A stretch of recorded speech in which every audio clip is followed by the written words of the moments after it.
question. How would you protect yourself in the terms and conditions? What would you say? Yeah, so this is, we've got a contact that we send people to for terms and conditions. Bulletproof My Business is who we usually refer people out to, and they usually tighten it up. Each business is a little bit different, Sean, so and I wouldn't give that legal advice anyway, but there's certainly people we can hook you up with to make sure that you've got the right info. So thanks for sharing, Michelle. Thanks for your whistle, and it's we're all sending you a virtual pat on the back and hugs because it's a bit shitty.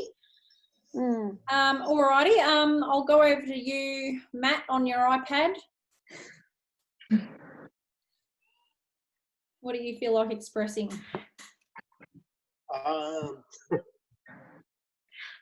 don't know, I've had a pretty good week. So I'm just, everything's been going all right. So I've been getting home early, had a good weekend, got my shed cleaned out. So You're loving yourself sick, mate. yeah, so it's pretty good. Awesome. What about you, Alina? I'll have to go soon to my kids' meeting, but I thought I'd chip in for a little bit. Good, yeah, I did make a comment on behalf of Matt about the risk that he took last week with the job that we started. It all turned out great, but at the end of the day, we have to look after our safety. So another thing on terms and conditions, I really did do a bit of training on swims and the safety side of it, and I actually 100% make it so easy for the boys to fill out.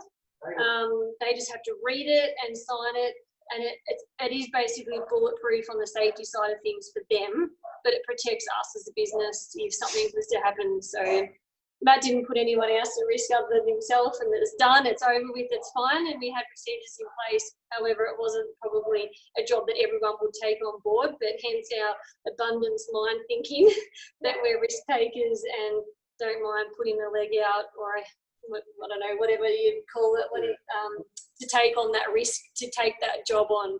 But Matt wouldn't have done it if he didn't think that he couldn't. So well done, guys. But yeah, good week, good to finish generally on time. Had a couple of big days, but it's been a good balance.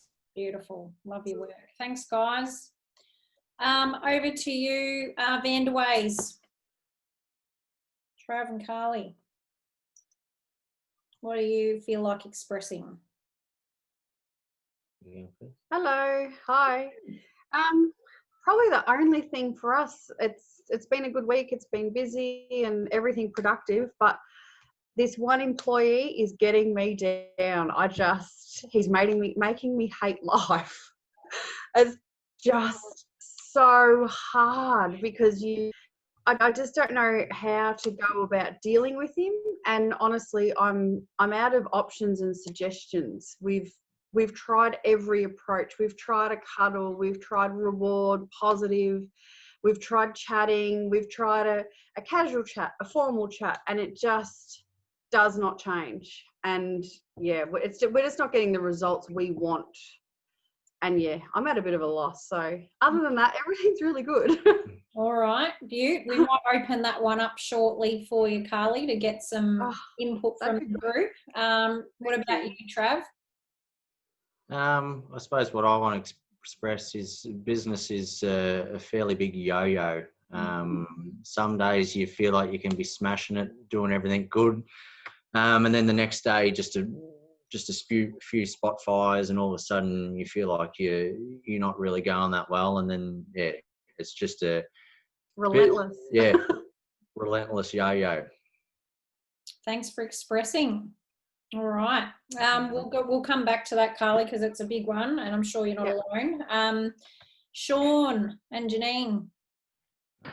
I'll just say that on a positive note, I got some positive feedback from a client that I did work for. So she left a nice positive review on there.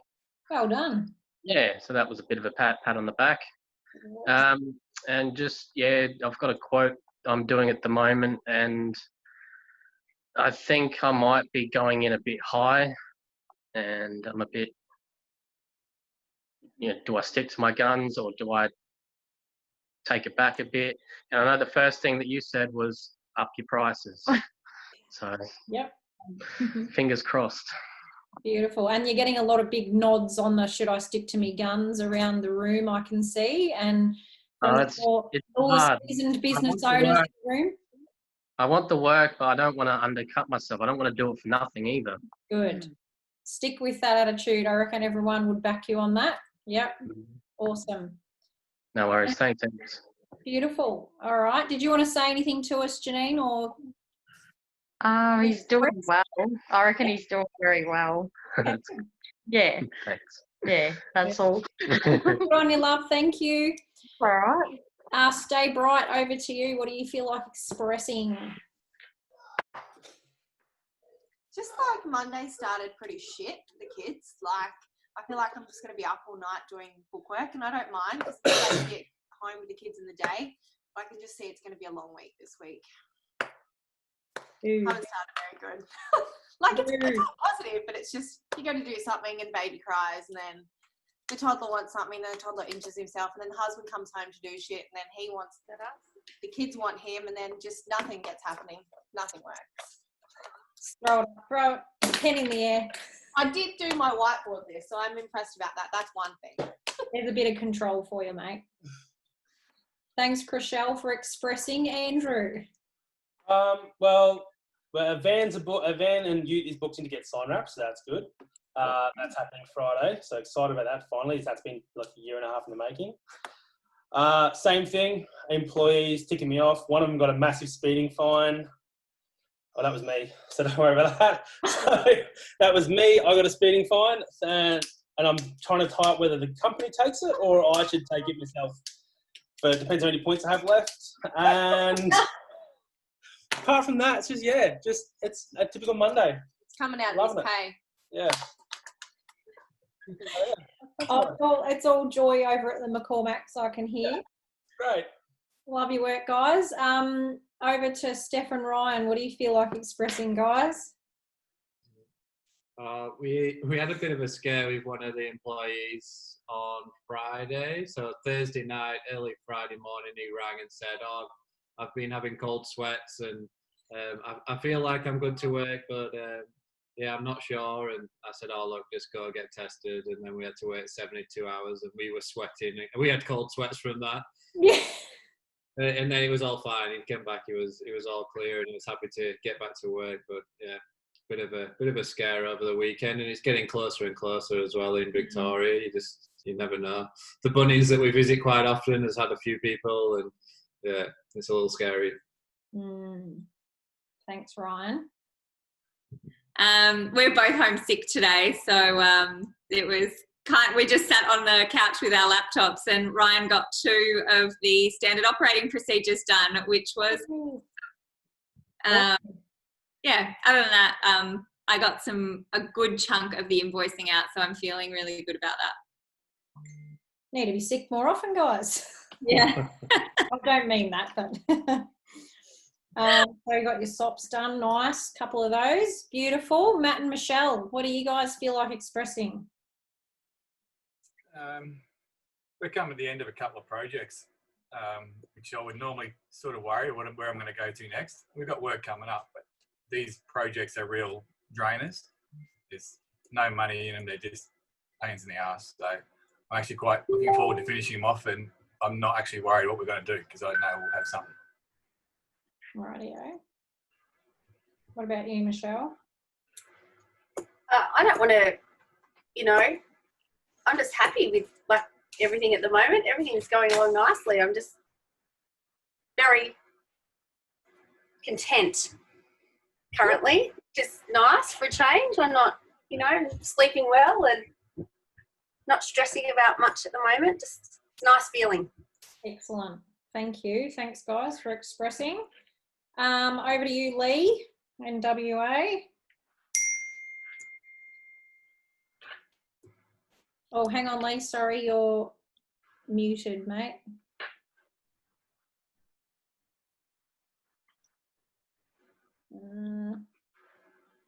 Where's the button? There we go. Yep. Oh, and now we still can't hear you.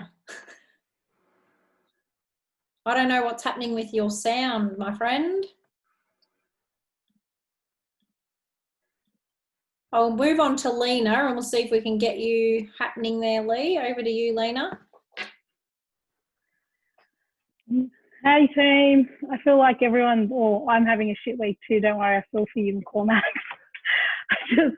John had his sponsors out last week, so I've got a big baby that I need to tend to as well as run the business on his behalf. Yay! That's about it. All right, thanks, Lena. Good luck with the big baby. So hang on, Steph. Lee, click the arrow next to your mute, unmute, and see if it's on built-in speaker. Thanks, Steph. No. Oh, hang on, I think we've got you, Lee. Have we? She's not talking. No, yes, no. Yes, we've got you. Yay. What do you feel like expressing? I think we've had a pretty good week. We've been able to accomplish a few things that we had off our list. Cole's had a week off. I've had 2 days off, and Darren's off next week. Tomorrow night. So after that, we'll all come back together and regroup, and off we'll go, hopefully. You're looking fresh, I've got to say. Oh, is that right? 2 days. Yay.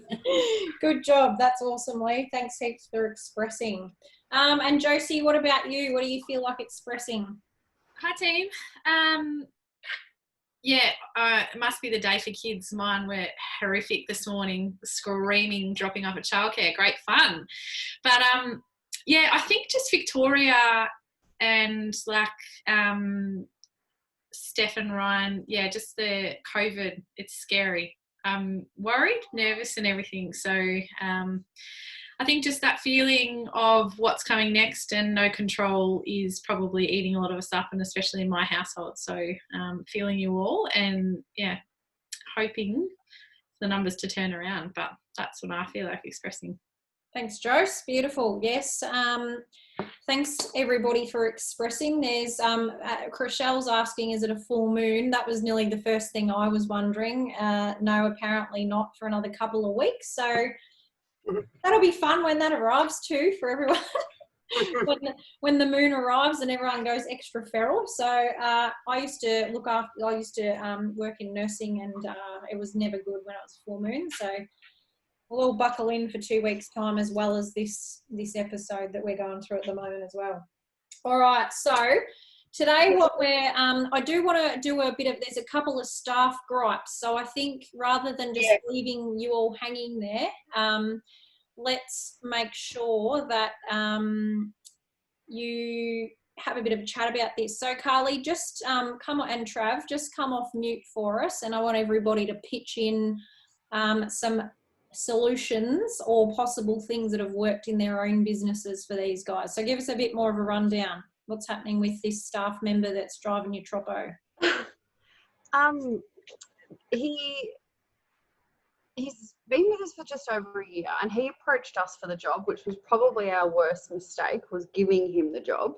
However, we knew him, from a family, friend, acquaintance, blah, blah, blah, and knew his personality, and knew he was very quiet, but also got along well with people. So we thought, that's okay. He's a good guy. He will probably warm up to us and all that down the track. And everything was going quite well initially. And then, I don't know, probably about 6 months in, basically when the trial period was over, almost like bang on, it just started, all we've asked is that we just need communication.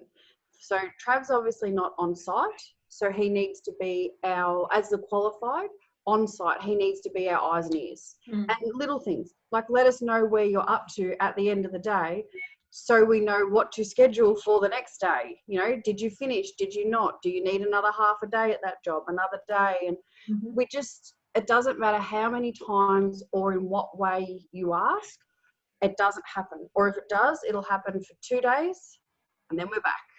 And we just feel like we are on this hamster wheel with him, going over the same stuff, and it is exhausting when you've got so much other real work to be doing, and you're just constantly dealing with this guy. And he's not a bad bloke. He's not evil. He's not untrustworthy or anything like that. I don't think he would, chop his arm off for us or anything in that way. He's certainly not that kind of person. But yeah, it's just he just wants to be a worker and have no responsibility. But when we laid down the rule that when he was coming on board of what we needed and expected, it was all yes, yes, yes. But now it's sort of like, well, I've literally got to hold their hands through the day, and it's sort of like, well, if I've got to hold your hand so much, I may as well be there. here, which defeats the whole purpose of having him. So. Yeah. The tools. And so you mentioned that you've written down the expectations and you've talked to me about the expectations. Yeah, we had a bit of a like a 1 year review sort of style of thing. Tried to keep it pretty casual, because I think he gets a bit intimidated as well by all that sort of stuff. So kept it super simple, just what we expect, daily communication, gave examples.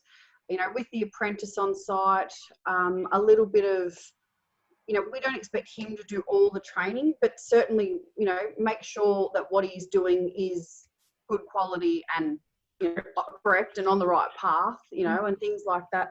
And it's, just not it's happening. It's just not working for us. Yeah. But also team culture, It really brings the vibe down for everybody. We'd always had this idea of how we wanted our team to be, being generous employers and all that, yet the way he comes across, it's not allowing us to be who we want to be. Okay. So sorry, Trev. I don't know whether that's a combination of both us and him or just us. Okay. I know it's definitely us too, but when you've tried all these things, and you take him out for brekkie to do the morning toolbox meeting for something different, and they don't speak. He doesn't speak. He will not say a word, and that is not an exaggeration, not even a thank you, but not one word, and you are just talking at them. You end up giving up. You just sort of go, right, well, this isn't working. This isn't fun. Yeah. So yeah, it's just, I don't know. So anybody had a staff member like this before that's a bit sort of disengaged or not stepping up with responsibility? Andrew, take yourself off mute. What worked for you? Sacking them.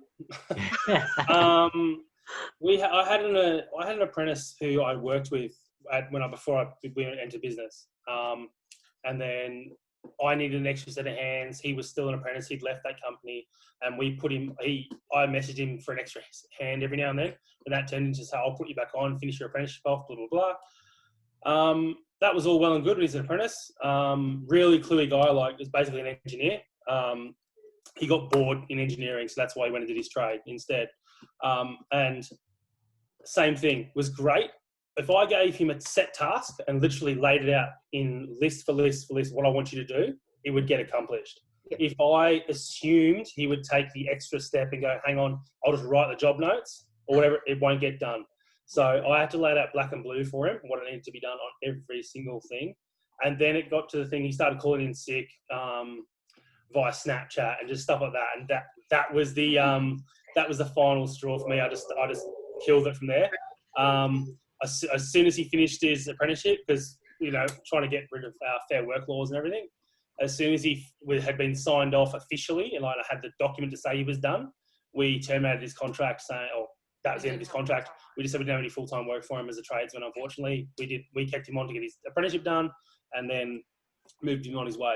And as far as I'm aware, I still get him now for all my real technical, little bits and pieces that I really can't be bothered with. But for a one job here and there, but that's it. I'll never employ him again. He actually went to a mate of mine after that to help him out, and he had the exact same problem. So it's just some people like that.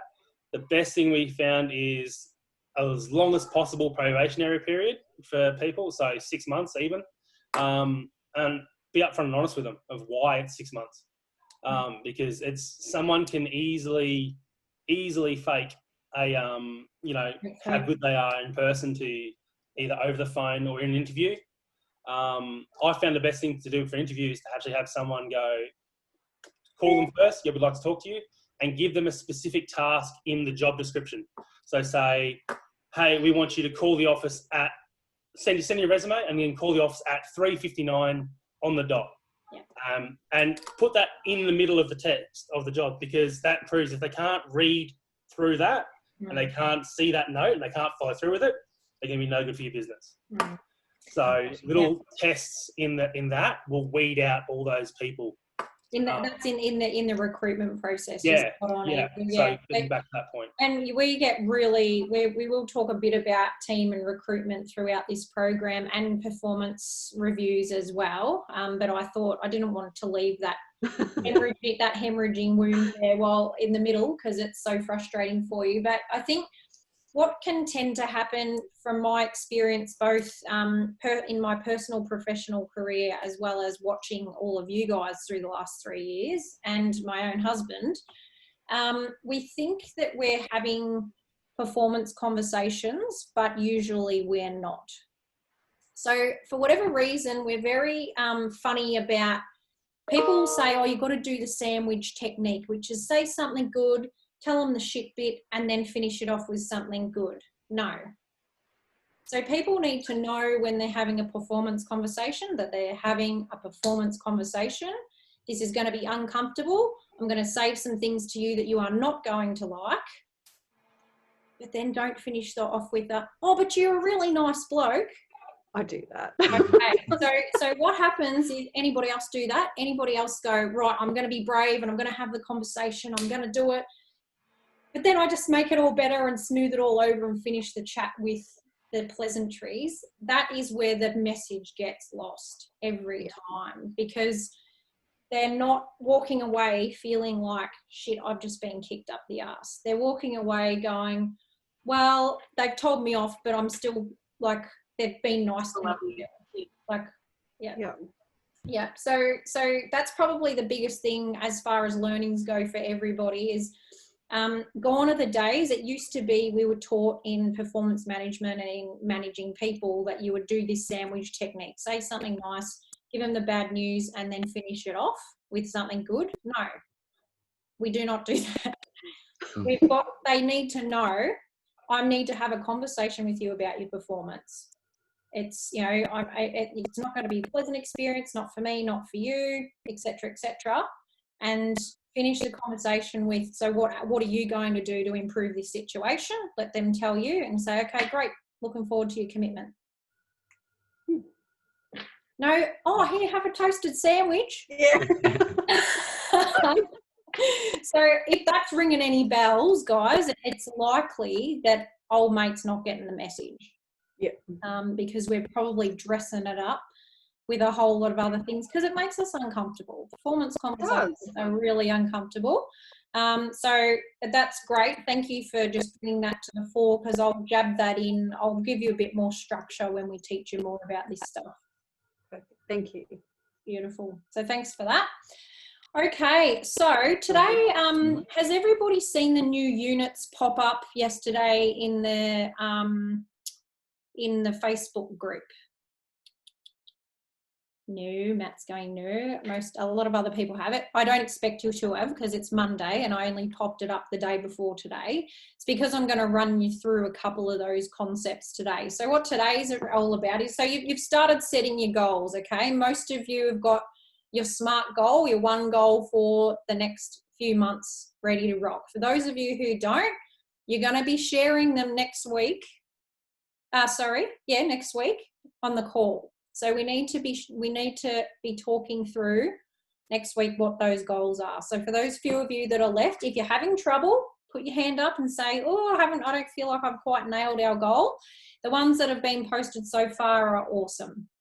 And we'll just keep commenting if there's any tweaking to do. So really good job for the people who have put their goal up. Those who are still to come, just reach out. But to achieve those goals, you've got to have what we call here the Legends mindset. And basically that's around ensuring that you're in the right frame to actually achieve those goals. Because what will have happened probably to all of you when you typed it onto the box is you went, oh shit, now I've put it out there. Anybody feel a little bit like that? Oh my God, now they're going to see what, you know, they're going to ask me at the end of the 3 months, did I achieve that conversion rate, or did I get that many leads, Sean, or whatever? Good, because goals should scare the shit out of you a little bit. If they don't, they're too easy. And I can admit, you know, my coach, damn him, absolutely called me out last week on a session because I was talking about my goal, and he goes, oh, you've just totally exposed yourself that the goal's not big enough, girl, so we're pushing harder. I'm like, oh, far out. Now I'm scared. So that's good, because you should be scared of your goals. So I want to go through a couple of concepts with you, and everybody got a pen and paper with them, so that because I want to go through the formula for change in particular with you and get you commenting, like writing your own notes around the formula for change. So bear with me while I get this little thing to work. I'm doing something new here, so good luck to me.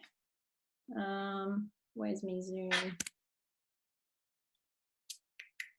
I'm going to have to do this first, so just hold on a sec, team.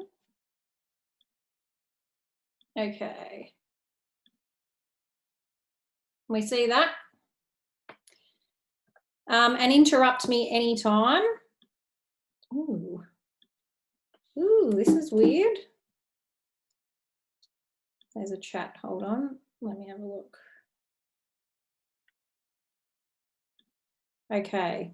So I can't move you all for some reason, but that's okay. Just take yourself off mute if you want to talk about anything. So first I want to just present the formula for change to you, and then I'm going to get you to actually work through the process down the track a little bit.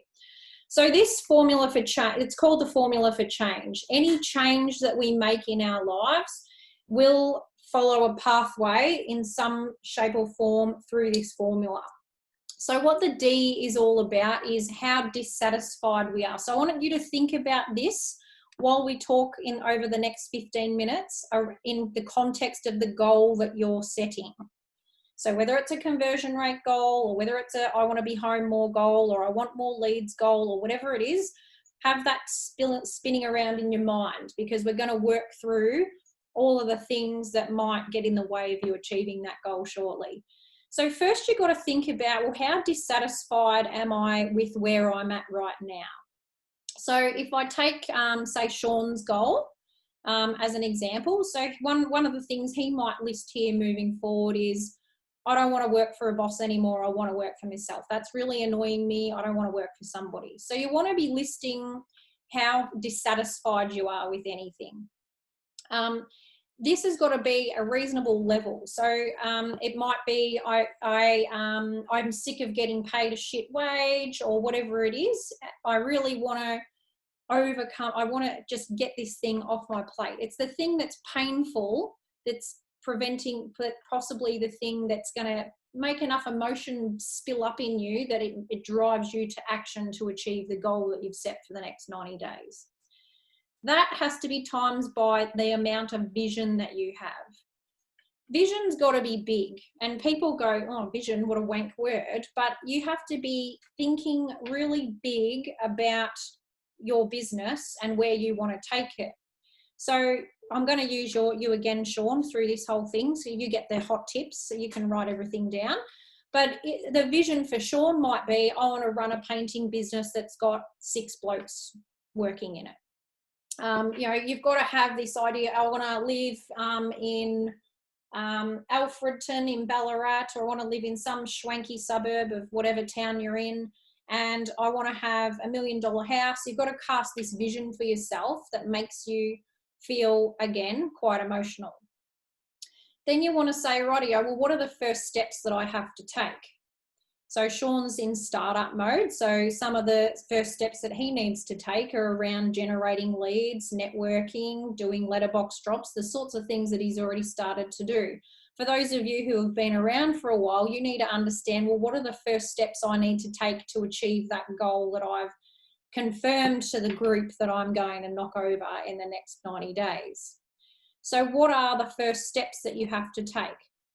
This side of the equation has to move you enough that it overcomes, that's what this symbol is, your resistance to a change. Now, the interesting thing about resistance to any change is it's usually fear-based. Usually there's something that we're scared of in this side of the equation that keeps us where we are. So the reason we don't change is that there's something over here that's not big enough. So either it's not painful enough, you're not dissatisfied enough with where you are. This is an interesting thing, and where I say to my clients, I start digging at them, I say, I feel like we've got a little bit fat and happy here. And then they get dissatisfied again because they're like, don't call me fat and happy, I can do more, I can do more. So if you're not dissatisfied enough, you won't change, you'll just sit where you are. So this formula, we're going to walk through a bit further shortly, and I'm going to get you all to list all the things you're dissatisfied with that are stopping, like the things that you are like, it's grinding my gears. So let's say you had a staff goal, Trav and Carly. All the things you're dissatisfied is we're not getting the work output. They're not keep holding on to responsibility. They're this, they're that, the other. Or it might be conversion rate. Trav, you mentioned, I think, I'm bloody sick and tired of traveling 45 minutes for a quote and then not converting it. So you've got a conversion rate target. All the things that are pissing you off, basically, about not achieving the goal that you've written down. The vision might be, I convert like 90% and it's all top-notch work that I'm really obsessed with doing. And I just go in there. I know that I'm going to convert before I even sit at their kitchen table with them. I'm all over it. That's the vision I have. But do I know how to get there? What are the first steps? So this is going to help you with your action plan, and it's got to overcome your resistance to change. Is there any questions on that at this point? Take yourselves off mute. Not seeing any yes, I've got a questions. No? Cool. All right.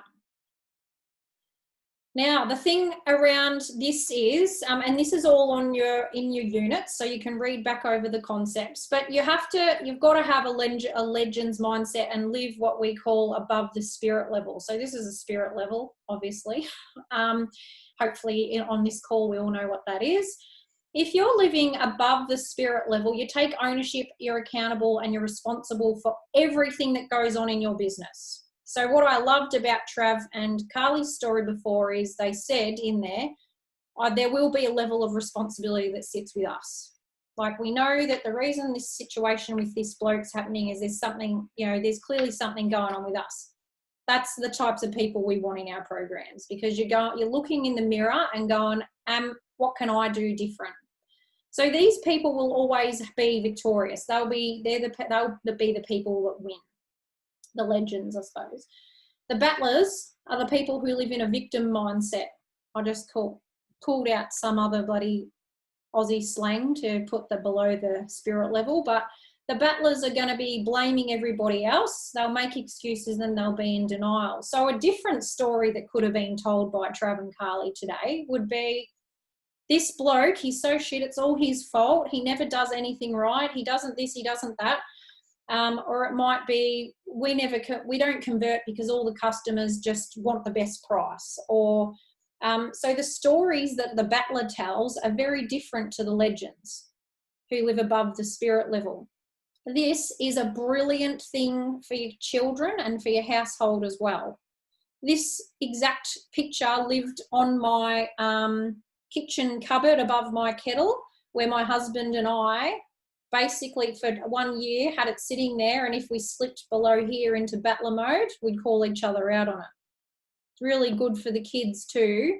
You can talk about, okay, am I legend mindset here? Am I being a battler? Who are you blaming, mate? Or what happened at school? How can we look at this differently? So this is just about above and below the spirit level thinking. So this is where we want all of you to live throughout it. And look, you're all those sorts of people anyway, so I've got no qualms there. But occasionally, when it's a full moon or a shit Monday, we might live here a little bit. But just to be mindful. And, it's definitely the kids' fault, Chriselle. I totally understand.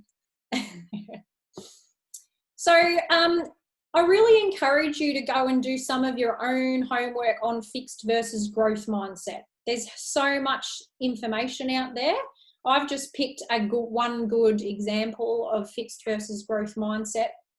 And really it's about the way that we're wired to think. And this is something that can be changed, it can be altered. So gone are the days where the very old school psychologists like Freud used to say, basically the way that you're born is the way that you live, is the way that you die. You can't change your thinking.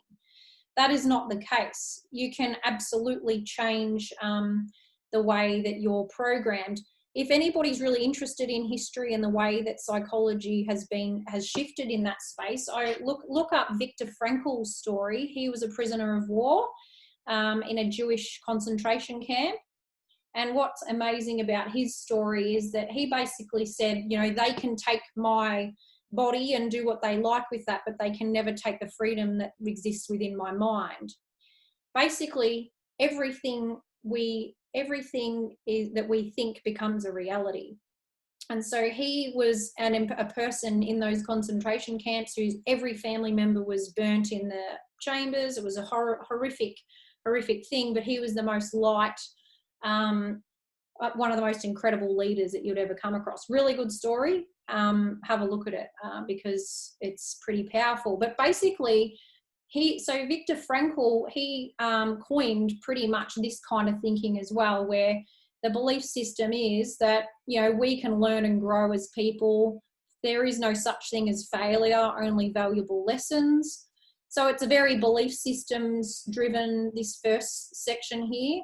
People with a fixed mindset think that your talent's a natural thing, it can't be developed. Like you've either got it or you don't. It's just not the truth. You're not in control of your abilities. Some people are just naturally good. So if you pair this with the above and below the spirit level type mindsets, that's a battler's mindset, isn't it? A battler will go, oh yeah, but they're just naturally talented. That's what the battlers will say. But the legends will say, do you know what? I can get better at that. I'm in control of my own destiny and the way that things work for me. As far as exertion of effort goes, we're focused on the process getting better if we're in a growth mindset, or we see effort as negative. Oh, I have to put more time and effort and energy into that. That's a fixed mindset. Challenges are embraced by people in a growth mindset. They'll be like, yep, bring it on. This is not going to be easy at all, but I can do it. It's going to be fine. People in a fixed mindset will back down. They'll avoid a challenge like the plague. And you know, you can read the rest, but basically it's looking at, if you're in a fixed mindset, you believe you're not in control of your destiny is the short version. You think that everything's happening to you, whereas a growth mindseted person will believe that everything is happening for you. And that is very much the truth. So, scarcity versus abundance. Ooh, that's not appearing on this screen. So, scarce versus abundant mindsets. The slide is on the up on the portal. Sorry, guys, but I'll touch on it briefly. A person with a scarce mindset will say things like, oh, I've got to undercut my competitors, or I can't possibly charge more than them. I've got to at least be the same or less. Or they'll say there's never enough work, or there's not enough people. They very much will be, everything's got to be for me and I won't share any information. This happens often with staff members, and I think somebody said, might have been you, Carl's on the thread, or somebody said, oh, we do that a little bit with staff. We get a bit too worried about sharing too much. That's borderlining on the scarce mindset. And the challenge with a scarce mindset is that it just holds to everything too close to its chest. And therefore their business, or like the thing is, you won't grow because you're thinking too scarcely. Everything's again happening to you, not for you. Abundant people are like, there's more than enough work. I don't, as long as I've got a point of difference, there's enough pie for all of us. Because again, that is absolutely the truth. I'm devastated that our industry as a whole is so scarce in its mindset. Like the entire industry, unfortunately, is scarce. But I think as individuals, over time, we can change that. because there is plenty of work for everybody. So scarcity versus abundance, again, Google that. If you do your own research on this stuff, you will be blown away with all of the different ways that this information is presented. Again, it will impact how well or how quickly you achieve your goals. Because if you're living in a scarce mindset, that mindset will rob you of that goal as quick as you think about it.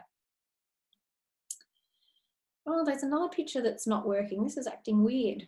Now, the law of attraction. People will be going, oh my God, here we go. She's going down the hocus pocus route with us. But the thing about, and Jason, my husband, was very like that when I started talking to him about it. And I remember when it was first presented to me feeling the same way. But the thing is, the law of attraction, if you take away what you might perceive to be the gypsy version of it all, is that thoughts do become things. What you think about, you bring about. What you focus on becomes truth. So if I focus on that my husband's just a bloody dirty sloth that puts his coffee cup next to the dishwasher instead of in it, then I'm always going to see that my husband's a dirty sloth that puts the cup on the outside of the dishwasher instead of in it. Because your brain, that reticular activation system that I talked to you about, has been trained to focus on that thing. So absolutely, I'm just going to attract misery into my life if that's all I keep focusing on. And that's what law of attraction is actually about. And it's thinking, what's the thing that runs through my head over and over again? So if I'm going in for a quote or to do a quote presentation and all I'm thinking is, I'm going to be too expensive, I'm going to be too expensive, I'm going to be too expensive, it's a self-fulfilling prophecy. Guess what's going to happen? It's going to be too expensive because you've talked your bloody selves into it. So thoughts become things. If that's one of the only things you take out of this program and you really challenge yourself to reprogram the way that you think and the way that the narrative in your head, the brain is very crafty. It's very talented at coming up with ways to talk you out of the positive belief system that you're trying to build as well. So it might be, I'm feeling really healthy and happy at the moment, and you're saying that, you know, I'm feeling happy and healthy at the moment. Your brain is really crafty. It's a child. It will trick you and go, yeah, but you still got a bit of a fat ass. And so the brain will take that, and that is what will win. Doesn't matter how much you go, oh, you know, this. If you've got that other little thing, that other little beast of a thought in the background, or, you know, I'm never going to be as good as that builder up the road, or my electrical business will never grow to be that size, or I'm never going to get over 15% margin. Those little things are in the background. It doesn't matter how much you dress up on the outside, you have to really work on it. So think about, what are the things you're saying about yourself or your business to yourself while you are by yourself? So I'll say that again, and it's in your units. What are you saying? When I say saying, I don't mean talking out loud. What are you saying about yourself to yourself while you're by yourself? Because that's belief system that's inside, like that's going on, that is being completely attracted to you right now. Is there any comments on that? I've seen a few nods and people chatting. Tell me a bit about where this is showing up. No, everybody's too shy. I can. Who have I got there? Oh, Carly. Awesome.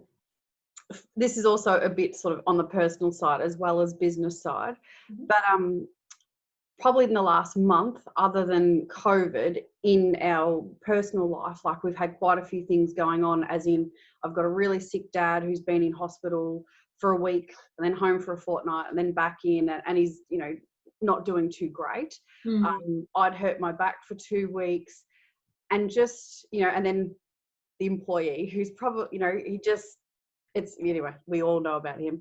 But as soon as you get into that frame of mind, everything is hard. And that is how I've been this last month, which is probably half the reason we decided to do this course, because it was a start, like, let's get some proper positive thinking and some direction with our thoughts, because it was sort of really starting to get us down. And, you know, at a time where we should be really excited because we're actually opening an office. Yeah, which is fantastic, except you wouldn't know that because we never focus on that.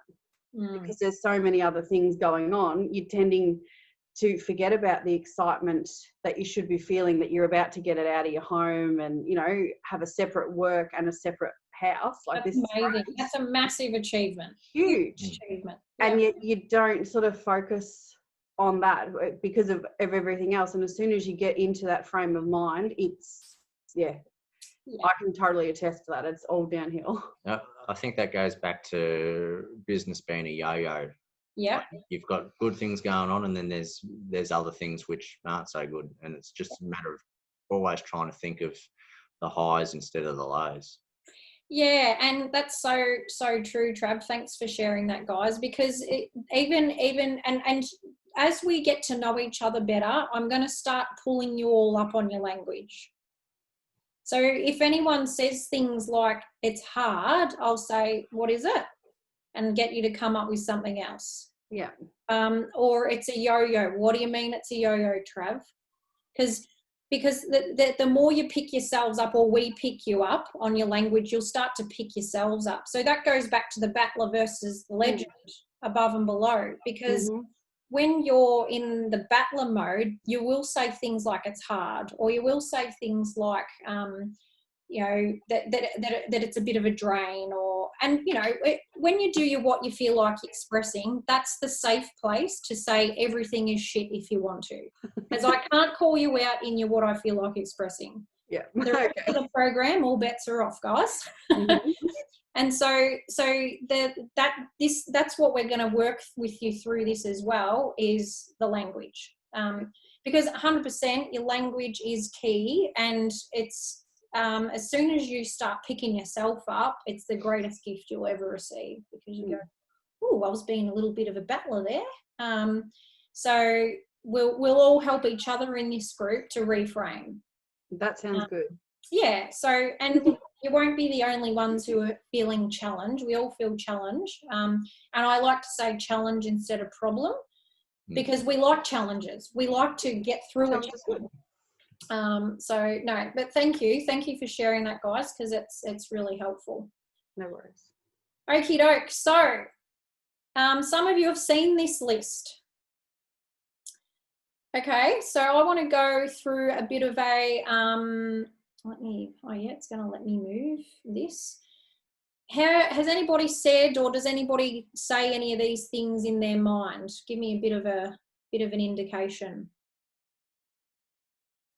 Righto, Sean, take yourself off mute. Which of these do you come up with? First of all, straight away that jumped out at me was customers only care about the price. Okay. Anybody else think that? Yeah, I do. Yeah, Andrew, sorta. Yep. Yeah, Lee, a little bit. Yep. Okay. Yep. I've got to be a similar price to my competitors. Anybody feel that way? I do. Lena does. Yeah, you're in a shitty, bloody, ruthless game with tendering, so it does definitely feel like that. Anybody else? Yep, Michelle. How does that show up for you guys, Michelle? Every time I talk to Darren about putting his price up, he says that no, I can't. Okay. So, why would I like to work why would I hand work onto another business? No, I did mean that. Anybody think that this is a bit of a one that, why would I do that? That's, for me, that ties into number one. Customers only care about price. So if the customer only cares about price, I've actually got a set list of about 2 or 3 that I then go, oh, we're not the right one for you, and feed them that way. Yep, Do I know because that? you're too expensive. It's not worth my time, and that's the difference. So I know that there's people in my area who are cheap, and they're the one. And those customers that only care about price, they're not the ones I want. So I'll flick them on to those other 3 businesses. Perfect. Yep. Thanks, Andrew. And Trav, you put your hand up too. So why would I hand work on to another business? Yeah, I probably originally at the start when in startup mode, when you're trying to take on as much business as you could, you're sort of like, oh, why would I hand on business to someone else? I need it. Whereas now that we're starting to get a bit of a pipeline of work in place and finding out actually what work is profitable and what's not, like some jobs that come in, you instantly, without even speaking to them, you already know that you're not going to take on the job. But I also, or the customer, you'll know that's not one you want. Yeah. But I still always find it a bit tricky just saying no, only because in the first few years when you're trying to take on as much as you can, to now say no, it feels a bit weird. Yeah.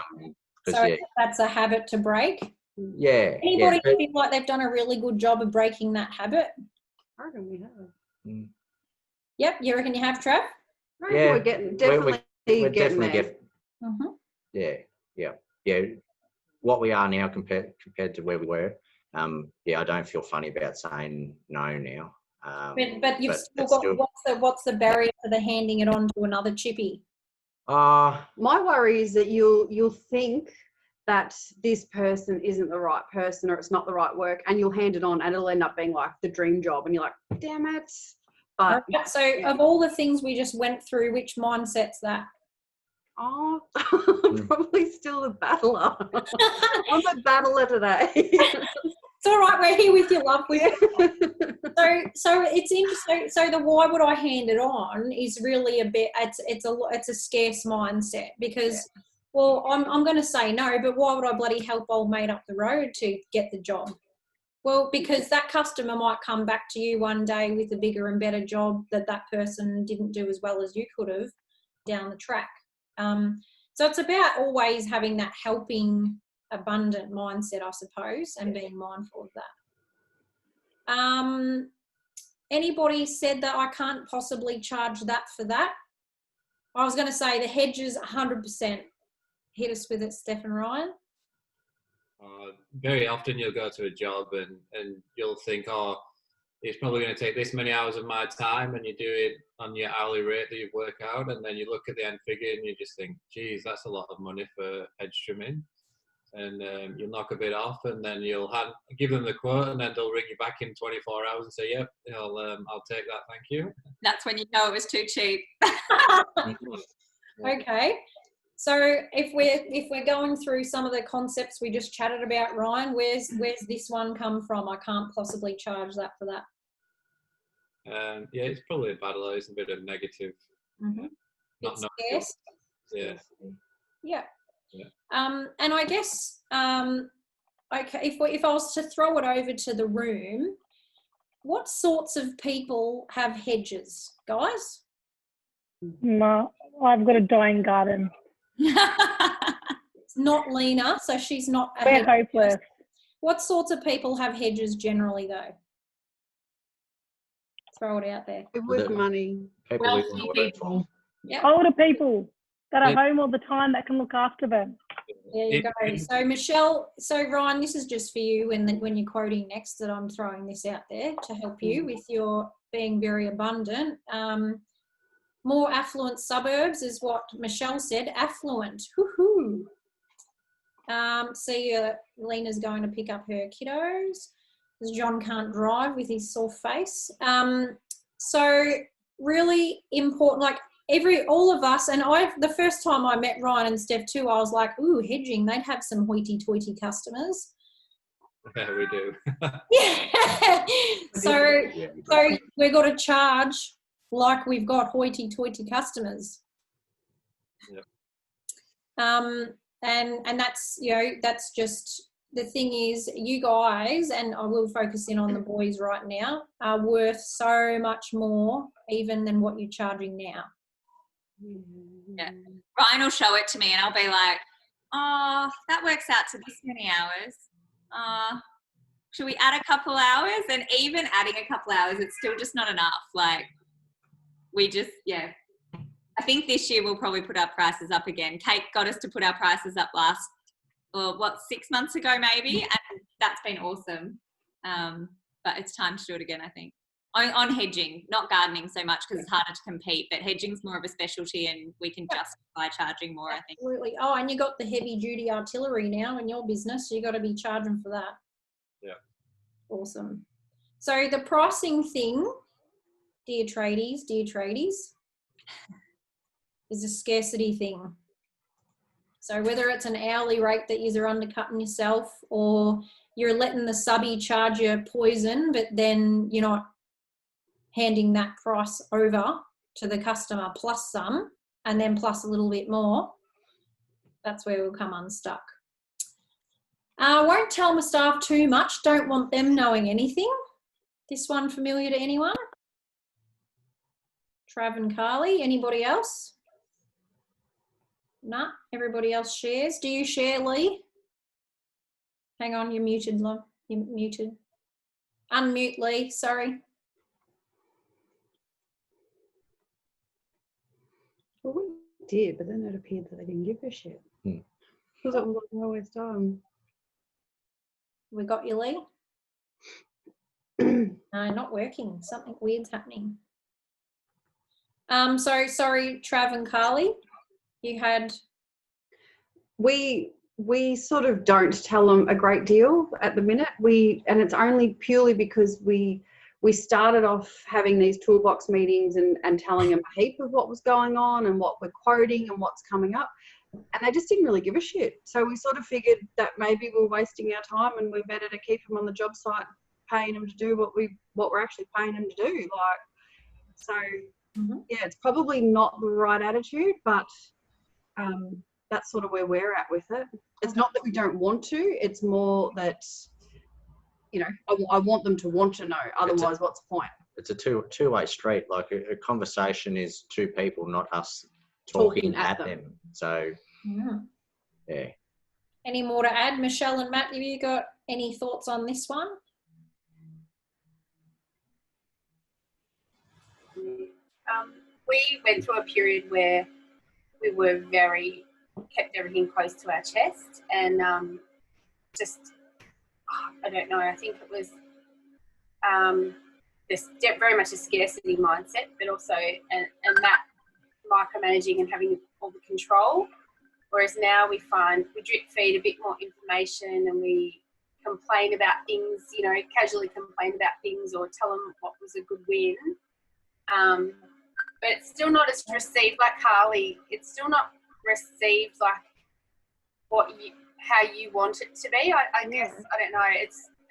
It comes down to ownership again, and obviously them loving it as much as you do, or the reasons behind it. Even just things like I had to explain like, don't leave a job that's got half an hour left to do on it because it's not half time, because that is seriously 3 hours jetting around, travel time, blah, blah, blah, half the day the next day, like just stuff like that. So even to divulge information like that, we thought we'd use that as a tool, you know, and we would tell them, oh, well, this is the problem, this is costing me this, and the problem we're having with cash flow is because you're not finishing the job, so I can't invoice the job right then and there. And like, so we started doing that, and then I try and give a bit of information, especially like guys are holding out on us, haven't paid.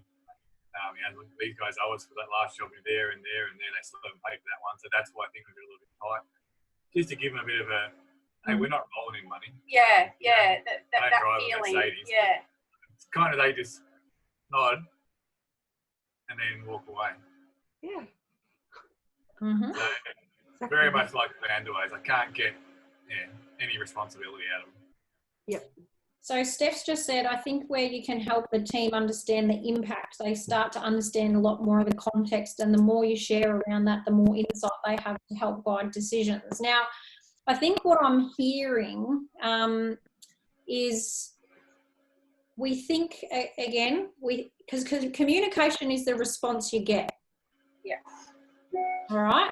So the response we're getting is, so what communication style are we using that we're not getting? I yell louder. we know that personality is really important. Comes down to personality, and Matt is he's fun. He can be fun and nice and all of that, but when he's in work mode, he just shuts down. I don't know if Travis, if you're like this, his brain is focused on the job. His mouth doesn't move, and he doesn't let anyone in. And I think that's like as much as he loves the guys and he always does right by them, they probably don't feel it as much because he's not as verbal, and he's not the type. He didn't come. I don't know if this makes him. He hasn't got a footy club kind of feel about him, and I know that's something that appeals to a lot of tradies, but that's not his background. And he was just like head down, bum up, get on with it. So personality is definitely something that we are trying to bring out. Yeah. And I think as far as content of toolbox meetings, so I'm glad that all this is coming out, because I'm like, yes, we've nailed the content as far as managing the people, because the way a toolbox meeting runs traditionally is everybody sitting in the smoko room or on their eskies or whatever, boss standing up, telling we're doing this job, we're doing that job, directing the traffic, talk. Any questions? And that's sort of the way it rolls. And so we're going to sort of teach you a bit of a structure that I stole from healthcare that will get a conversation going with your people rather than it being just feeling like a one-way street. Now, it takes time because you're all programmed to be talked at in the trades industry. So it takes about 4 goes before they start to go, oh, they're going to ask me those same bloody questions. I better be prepared at the next toolbox meeting. But you just got to keep chipping away at it, and it's got to be attempted more than once or twice. It's got to keep going so that we're altering the behaviours of the staff and like literally being silent until they respond and retraining them to respond. Because we've accepted them going, no, I don't have any questions, or, yep, okay. We've accepted that. Because it's too uncomfortable to sit there in silence, staring into a tradie's eyes across the table, waiting for him to respond. So it's very much about, again, communication is the response you get. So how can we alter that in order to get some feedback back? So Lee's said she's got a pretty open book over there with her people. So what are you doing well over there, Lee, that you think helps as far as not holding the info too close or being scared? I think probably, not so much me, but in the morning we have all of our boys pretty much come in. They have a chat every morning. Both Colin and Darren are there. If anyone's had a shit day the day before, or the job hasn't gone quite to plan, or they've got a question, they have the ability to ask Cole or Darren that, or they, talk amongst themselves and each offers, an insight. Maybe you check this, maybe that pressure, maybe, something like that. And that sort of helps them to go off on their day in a bit of a positive mindset and make their day a little bit better than perhaps it was the day before. So they do that every morning pretty much. Yeah, right. It works quite well. Yeah. I think as far as sharing info goes as well, I will get into that when we get to it as well. I'm just conscious of the time. Thanks, Lee, for sharing. People are a bit funny about how much they share with their people. I've got to say the most successful clients I've had are the ones who bring their senior in and sit them next to them to do the quoting. And people go, oh, but he'll go out and do it on his own. No, he won't. If he's the right person, he won't. If you incentivise things the right way, he won't. If you pay him to stay, he won't. There's a whole lot of things that you can do that will prevent people from moving on. As long as you're looking after your people, it's, that's the most valuable thing. Stay Bright says, I think Andrew may be too open. Ooh, look out. Possibly, possibly not. Might work for him. So as far as the scarcity versus abundance goes and law of attraction thoughts become things, it's really important to make sure that you're always just checking. So that's what today's about. It's just checking in on the mindset all the time. So am I being a battler or a legend? I think that's the language everybody's picked up most out of today, rather than scarce versus abundant or fixed versus growth. Am I being a battler or am I in the legend's head right now? And then once you've sort of unpacked and understood that in your own languaging, come back now. So that formula for change, and my screen's mucking up, I'm sorry, so I won't share it again. But what I want you to spend 5 minutes on now is write D times V plus F on your page. And do it pretty big, be generous, don't be skimpy on the paper. And write there, and you can, if you're in a pair, you can discuss this together. But I want you to, in the context of your goal, I want you to write down everything, and I will check the chat, but I'm going to get you to do this first. I want you to write everything that's annoying you about not achieving that goal right now.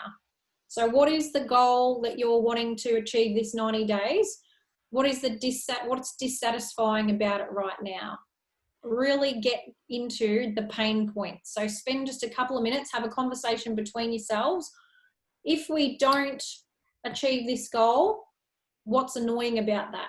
What's the situation we're going to continue to have? So what gets me goat about this if we don't achieve the goal? So if it's related to sales process or converting, we want to make sure, you know, I'm sick and tired of being in the office quoting all night for stuff that I don't win. That's pretty bloody dissatisfying. It's taken away from my kids. I never get a weekend. I can't play cricket in summertime because I'm too busy in the office. For you guys doing your standard operating procedures, if you don't do this, you're leaving yourself out exposed for an OHS perspective, or it's going to keep you up at night because all you're going to think about is the fact that people don't know how to use basic tools. What's dissatisfying about the goal? If you've got questions about the dissatisfaction, just open it up.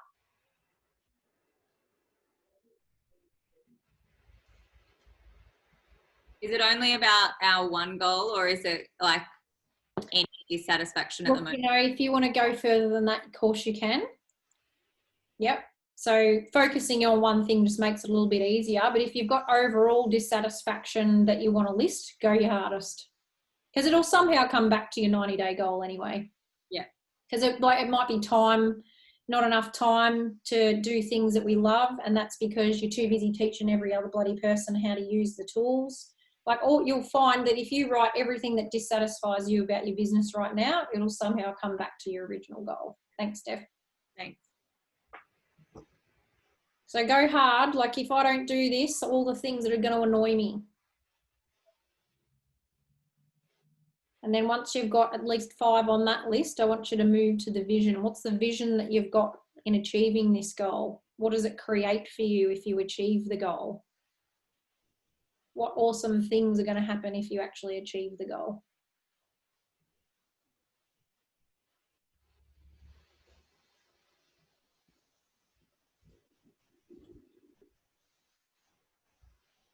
So we're trying to increase that side of the formula so we can overcome any resistance to change. And you've got everybody, as if the accountability in this group isn't enough, you might at least have that vision, that dissatisfaction to come back to.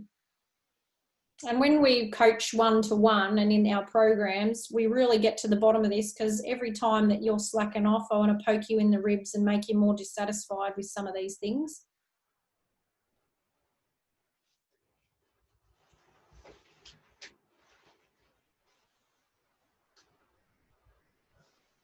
And then once you've got your vision, you know, all the things that could be achieved, or the better life that I will have, or the better business that I will have, or the better family, or the better relationship, or the better time, or whatever it is that you get back, that vision that you get back from achieving your goal.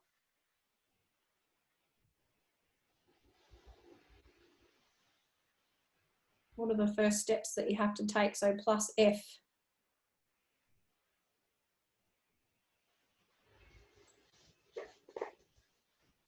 So many of you will have already made your action list to achieve that 90-day goal, and that's okay. That's your first steps that have to overcome your resistance.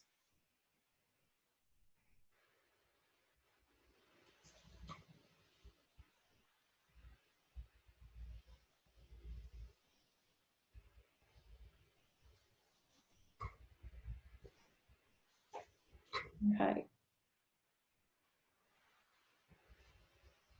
So just take another 30 seconds to wrap up whatever you're writing.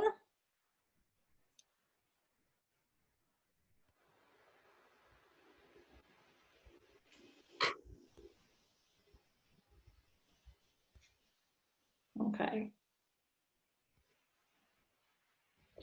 So I really, what I'd like you to do with that information, and some of it might be sensitive, so I understand if you don't want to share it all, but when you go back out and you read this unit again, the Formula for Change unit, just drop in some comments around what you came up with as far as what your dissatisfaction and what your vision is, because there'll be other things that you write that are applicable to other people in the group, and they go, yes, that's what's going to help me as well. So report those in, that'd be really good. Now, just very quickly, I noticed that you've got a question in incentivising staff. Michelle, that was from you, and Matt. So Andrew and Chriselle said find out what motivates them as individuals.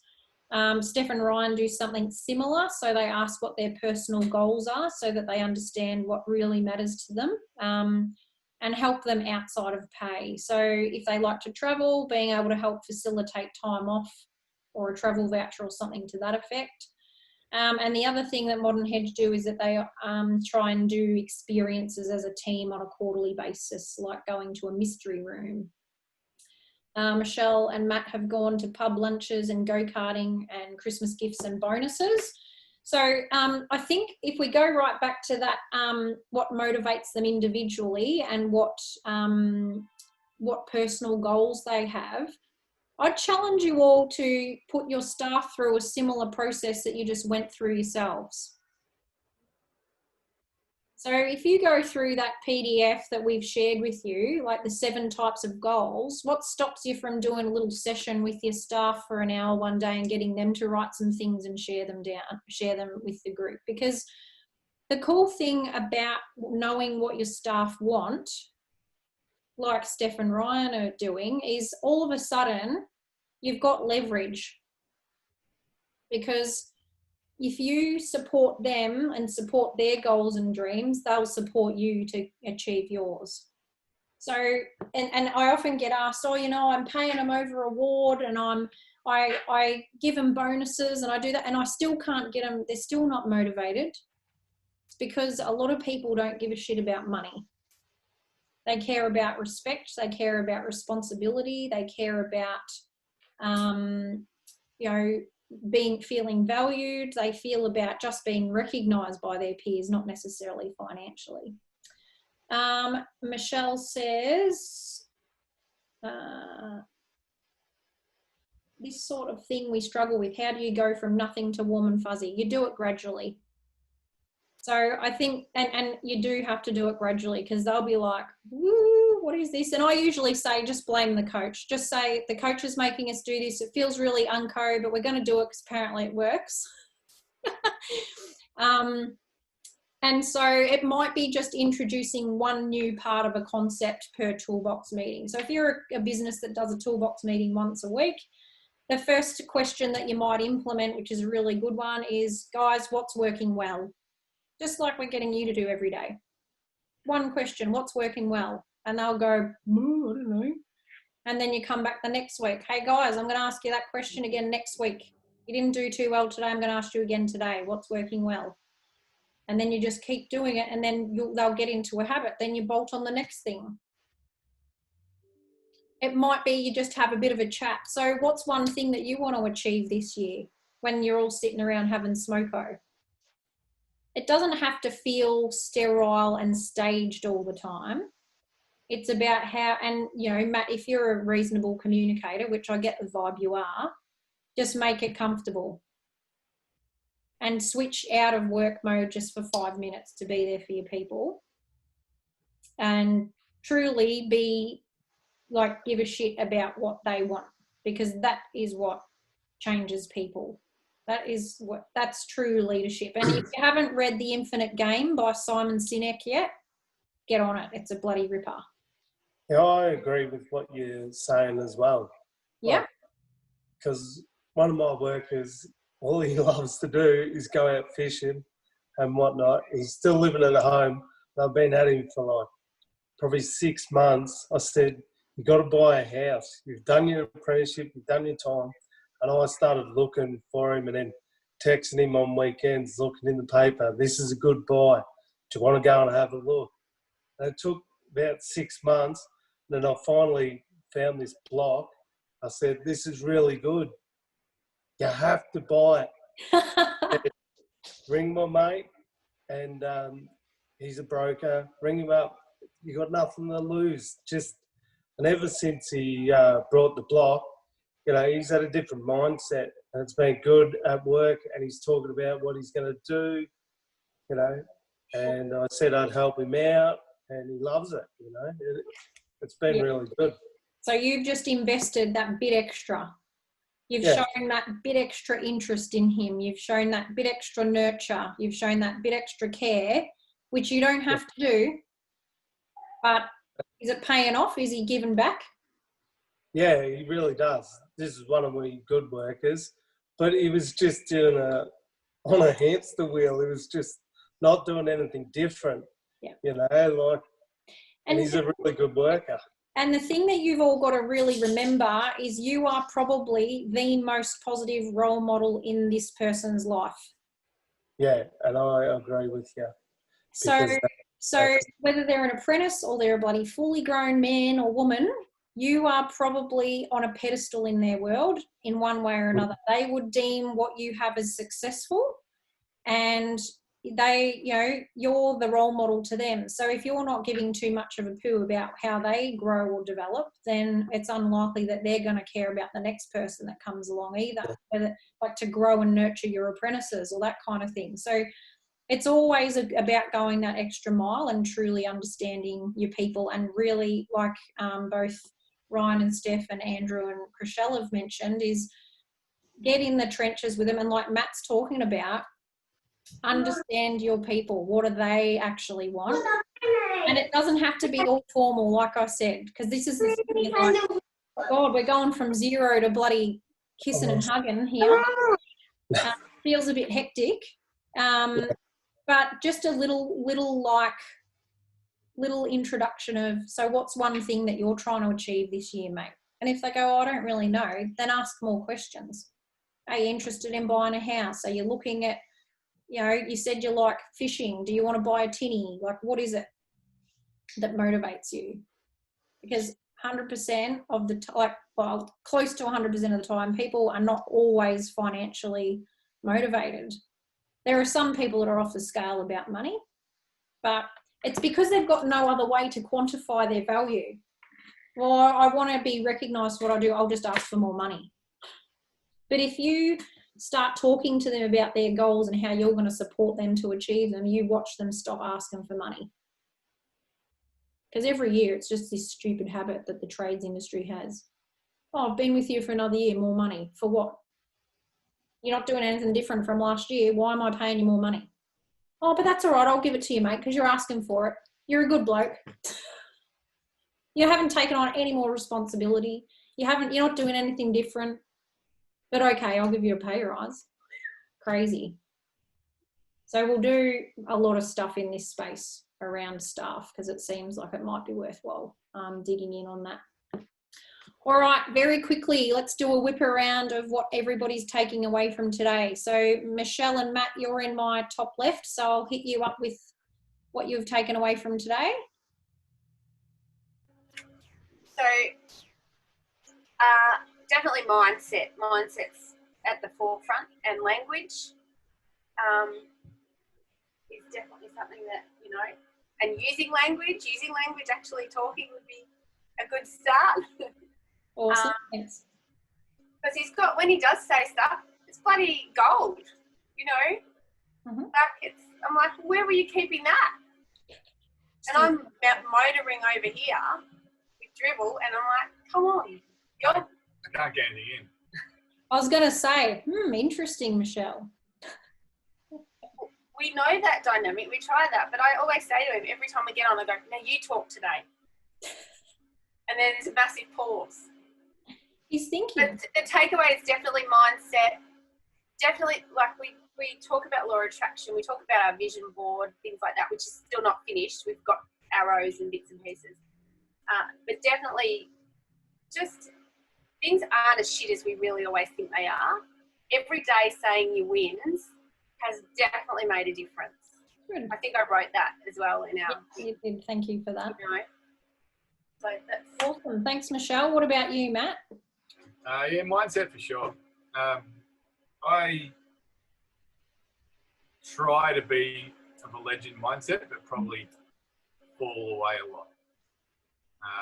I'm happy to take responsibility. If we screw up, then we deal with it, move on. Yeah, I do sometimes probably look for blame as a bit of a crutch. Yeah, that's a big thing for me to work on. Yeah. Beautiful. Thanks for sharing, guys. That's perfect. Trav and Carls, what are you taking away from today? For me, would be a couple of things. One of them would be the law of attraction. Oh,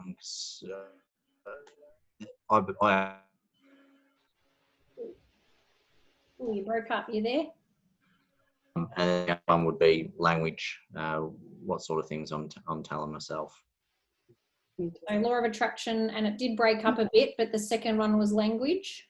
Yep, that's correct. Good on you. Thanks, Trav. What about you, Carly? We're going to start toolbox meetings again next week. Yeah, I think we just have to. Good. Well done. Yeah. Thank you. Lee, over to you. What are you taking away? You're off your mute this time, so you're all good. I'll probably, in relation to the toolbox meetings, I'm going to ask those questions that you suggested. What makes them tick, what's important, and and I liked the talk about what we can do to understand our staff a bit better. Beautiful. Thanks, Lee. Steph and Ryan, what are you taking away?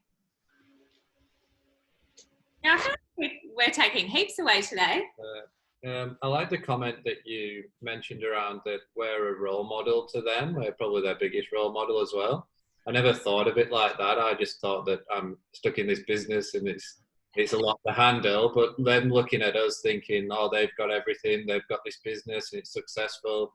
And they obviously they don't really know how hard it is. So we'll help them understand that as well. But yeah, because I've got a young guy and I've got a guy that's my age and a guy that's a bit older. So yeah, just kind of showing them, being a role model for them. I think I'll take that away from today. Great, thanks, Ryan. That's awesome, Steph. I think as an extension of that, I really liked what you said about running the goals session with the team. So yeah, we talk about it on an individual level with the guys at some points, but I really like the idea of doing that as a team and everybody understanding each other's goals and rallying around each other to help that happen as well. So I think that's probably a big thing we will take out of this. Awesome. Thanks, guys. Andrew and Chriselle, what are you guys taking away? I just wrote down achieve and development plan. So really like sitting with them and figuring out what they want to achieve and like how we can help them, and then yeah, what that we can do to help them, you know, develop if they want to, you know, upskill themselves. And then I just wrote down as well fixed and growth mindsets. And our apprentice definitely has a fixed mindset, and our tradesman has a growth mindset. So together, I think that they can work, but they also clash. So like trying to work out how one can help the other, and really getting the apprentice out of that fixed mindset. Awesome. Thanks, Chriselle. Andrew? I haven't been 100% here. I've had kids, so I have very short attention span. Yeah, for me, it's that legendary mindset. It really is. I believe I've got that, and it is. I feel like I've been burning myself out, burning the candle at both ends recently, and I've burnt myself out, and now I want to remotivate myself to get back into that legendary mindset again. So this is a good little kick in the ass to get it back to where I need to be mentally. So hopefully this week can turn around and improve on our shitty Monday. Love your work. Thanks, guys. Sean and Janine, what are you guys taking away? All right. For me today was very much about the mindset. I've got written down here, change your mindset and you'll change your outcomes. And it was also about that little equation you've got there. So I'm going to have to get started on that a bit better. Beautiful formula for change. Yeah. So I've tried to give you a bit of more of an explainer in the units. So if you go see down the left margin when you're on a PC, it'll have units up the top. So you can pop back in there and learn more about those. What about you, Janine? Are you taking anything away from today? Just agree with him. Yeah. Awesome. Love your work. Thanks, love. Yeah. Michelle Reed. Hi. Yeah, a lot of the mindset. Trying to get Darren involved in that part of it because I think he needs it more than I do. I sort of already have an intrinsic belief in it, but he sort of poo-poos it. But yeah, and to try and get him to probably share less with some of his workers because he tends to say too much at times. But yeah, okay. And I need to look at my legal, like stuff in my contract. Yeah. Beautiful. And feel free to just send me a message about that. I can hook you up with them on that. So thanks, Michelle. And also, Matt, what are you taking away? I think, can you hear me now? Yeah, got you, mate. Yep. Yeah, so I think just writing down a lot of things that are dissatisfying and working out the vision. What is dissatisfying? Hang on, honey. Good question. Dad will explain it to you. You've got to give an education session, Matt, and report back now what dissatisfying means. Yeah, I know. She'll be running this empire soon. You watch out. Yeah, I know. So, like 6 months ago, I was that clouded in my mindset was that clouded, and I couldn't think straight. But I think, by trying to by writing things down and trying to take your steps to move forward is the way to do it, because I just don't write anything down. I try to think about it all in my head, and sometimes it gets all too much, I guess. But I think that's something I should be doing. Yeah. Thanks, Matt. And it definitely does. I think that formula for change overall for all of you, anytime you're like, what's stopping me from moving forward in this thing? Matt, you're right. Anytime you're feeling like you're hitting a brick wall on something, obviously accountability like you have to this group is always helpful, but run everything you're ever trying to change through that formula. If it's, quitting smoking, losing weight, changing something in your business, the way that you communicate, your sex life, the way you talk to your parents, whatever it is, if you run everything through that formula, how dissatisfied am I? What's my vision for the relationship or the thing? What are the first steps I have to take? Have I disturbed the need enough for all of that to overcome my resistance to the change? And I'm going to come back to this formula when I teach you how to sell, because we use the same formula in sales, which you'll be like, what? How? But it's the same process in selling. Beautiful. All right, enough time. Andrew's eating peanuts, just so everybody knows. It had to be clarified apparently in the background. So great work today, everybody. So next week we will be talking further about those goals, and everyone's going to get an opportunity to thrash their goal out further. So it's all chats next week, no presenting. So come ready to ask questions about your goal and the action items and anything that you're trying to unpack surrounding that goal. Or obviously if you've got another hemorrhage like Carly and Trav had today that we need to plug up, feel free to bring that with you as well. But yeah, we're gonna talk right through your goals next week, and make sure they're all ready to rock. So for now, just pop into that formula for change, and anything that's popped into your head around dissatisfaction and vision, keep your accountability going. If you have wins related to that goal, make sure you're reporting those in. What are you doing to move yourself towards that goal all the time? That's what your actions should pertain to, helping you to achieve that goal. Well done. Good sharing. Thanks for a good session. If anybody's got questions, obviously ask them in the group.